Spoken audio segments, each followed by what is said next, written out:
Assalamualaikum warahmatullahi wabarakatuh. My name is Khadija and I will present on the background of Ibn Sina. So his real name is Abu Ali Hussein Ibn Sina and he is also known as Avicenna in the Europe.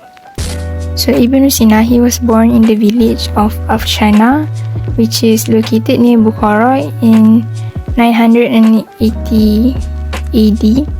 And Ibn Sina received his education from his father, who is a high official.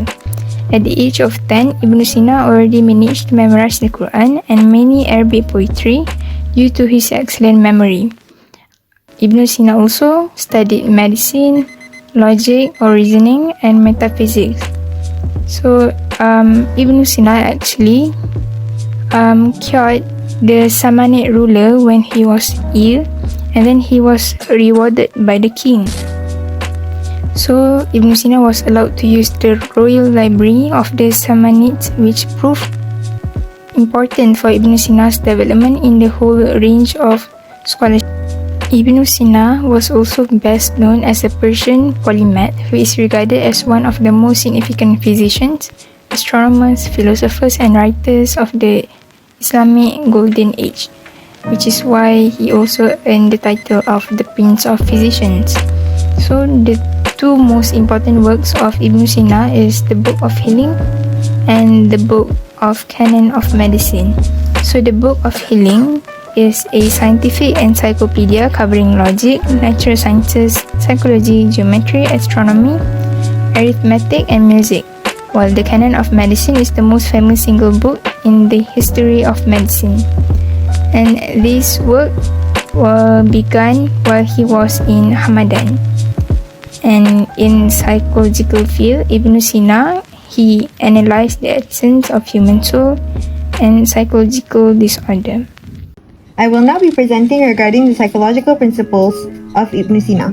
The main text in which Ibn Sina discusses psychology can be found in the 6th chapter of his Kitab al-Shifa. The Book of Healing is mentioned prior, called Natural Sciences.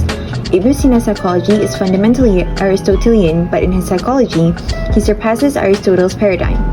The first question that comes to his attention is the question of proving the existence of soul.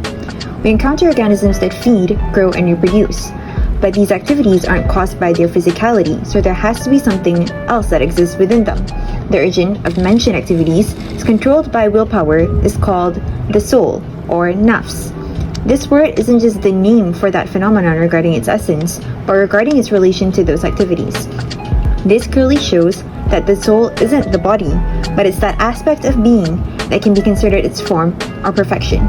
His evidence of the soul's existence within man, Ibn Sina bases on the thesis of man's self-consciousness. Therefore, he can be considered Descartes' predecessor on his famous statement, I think, therefore I am, cogito ergo sum. The following thesis Ibn Sina tries to prove is the spirituality of man's soul or its independence from physical matter. He claims that vegetative and perceptive faculties in a man are specifically differed from those in plants and animals, concerning the fact that man is gifted with reason, which permeates and changes the nature of these faculties. A principle that ties all of these faculties he calls the mind, or its independence from the physical matter. Ibn Sina was the first one who was proving this by mental experience. He says, let's imagine a man created without eyesight so that he can't see any of his skin. His limbs are separated so none of his body parts touch each other. Let's say he's floating in empty space where there is no air so he can't feel or hear anything. Won't this man be completely unaware of his body? Won't he be able to understand only one thing, and that is the existence of his soul, the existence of he. Therefore, the existence of the soul is immaterial and unrelated to the body. So now I'll present about the contribution of Ibn Sina in medicine and also in psychology. So in medicine, Ibn Sina established the canon of medicine, which been used in madrasas in East and university in West. It have 15 different editions in Latin and also Hebrew. And the canon of medicine have description of the human body, temperaments, somatic disease, hygiene and also death. In physiology and anatomy, it have theory of eyesight, which indicates that the light gets into the eye from the outside, but at the same time, a specific reflex emits from the eye and reaches the object. Other than that, Ibn Sina demonstrated exceptional abilities in observation and experimentation. He described how to diagnose a sickness and how to treat each affected organ, and he is the first to appropriately identify meningitis as inflammation of the meninges and to distinguish it from other similar disorders. And also, he devised the injection needle for administering medication and was the first to employ anesthetic during surgical procedures. Next, in psychology, I have divided into three parts, which is book, soul, and mental faculties. In books, Ibn Sina covers psychology in the 6th chapter of his Kitab Al-Shifa, which is the book of healing, named Natural Science, and also he covers psychology and various ways in Kitab Al-Najat, the book of salvation, Al-Isharat wal Tanbihat, the book of directive and remarks, and several shorter texts. According to Ibn Sina, the soul is the source of the previously described actions regulated by willpower, which is nafs, and this word is not just the label for the phenomenon in terms of its essence, but also of its relationship to those activities. This plainly demonstrates that the soul is not the body, but rather than component of a creature that might be regarded its form or perfections. Ibn Sina proof for the existing of the soul within man is based on the premise of man's self-consciousness, hence he can be regarded Descartes' forerunner. Other than that, Ibn Sina said, which is the soul is immaterial. Lastly, about the mental faculties, Ibn Sina devoted an entire chapter to the subject of mental faculties, which is strange function and urge, classifying them based on the qualitative features that distinguish them and emphasizing the importance of a single integrative relationship between them. Other than that, there is an imaginative faculty, sometimes we known as common sense, and it is the primary first faculty according to Ibn Sina's classification of inner sense. It is located in the frontal lobe of the brain and processes all sensory input. Pictorial or formative faculty is the second or secondary faculty. Its role is to preserve what common sense perceives through external senses. The third faculty of the animal soul, also called as imaginative, while the third faculty of the human soul is called cognitive. Its function is to choose, mix, and separate what formative faculty has kept. So now I'll talk a bit about our opinion on Ibn Sina's work. There are some key points from his work that we can take here, which are the reliance on God and also insan kamil, which means perfect human. Ibn Sina's work on psychology revolves a lot around the soul and its essence.